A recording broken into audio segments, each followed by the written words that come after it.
नमस्ते प्रणाम हर हर महादेव। हम आप सबके भाई बनी दीपक दीपांशु। तो भैया आज हमरो सब खातिर लेकर के बनी बहुत एगो जबरदस्त ऑर्केस्ट्रा के गाना बाटे। हमारे आशा ना पूरा विश्वास बा कि गाना ई वीडियो ई मैटर आप सबके बहुत ही बेहद पसंद आई और आप सबके प्यार और आशीर्वाद प्यार दुलार अपने भाई दीपक दीपांशु का और इस चैनल के जरूर मिली।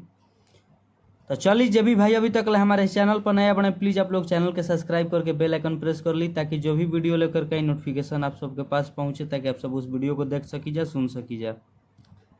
तो चलिए भैया वीडियो अच्छा लगी तो वह सब वीडियो के ज़्यादा से ज़्यादा लाइक शेयर और कमेंट करके आप लोग जरूर बताइए जा कि हाँ कैसन लागल। और जो भी भाई के हमारा से पर्सनल गाना लिखवावे होगी या म्यूजिक बनवावे होके तो भाई हमारे नंबर पर संपर्क कर सकता है। तो ड्यूएट गाना बाटे जहाँ दो बार बा खुद हो जा आप लोग समझ जा कि दो बार गावे के बा। पहले लड़की के लाइन बा फिर लड़का के लाइन बा। बहुत ही एकदम जबरदस्त एकदम प्यारा से एगो ऑर्केस्ट्रा के गाना बाटे एकदम ब्लास्ट गाना बा।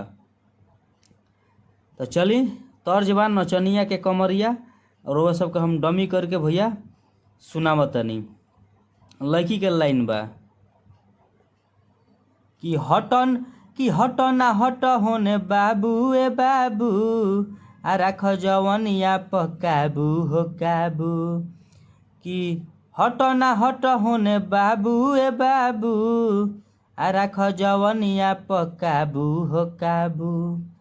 तो लइका कहता ने अरे कि हिला के कमरिया कमाले रुपया देखना के तना खिलता। तो हई नचनिया के कमरिया हमारा मलिया से मिलता।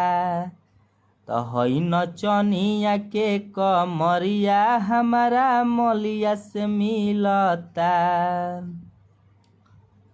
तो रो सबके मुखड़ा रहा है। मुखड़ा कैसन लागल अच्छा लगी तो प्लीज़ आप लोग वीडियो के ज़्यादा से ज़्यादा शेयर करब जा और आप लोग अपने भाई दीपक दीपांशु के और इस चैनल के ढेर सारा सपोर्ट करी जा भैया। प्लीज़ आप लोग से आग्रह बा रिक्वेस्ट बा।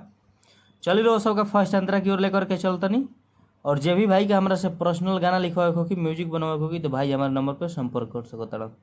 चलिए नेक्स्ट सॉन्ग के लिए टाटा बाय बाय। जय हिंद जय भारत जय हो भोजपुरी समाज जय हो माँ सरस्वती।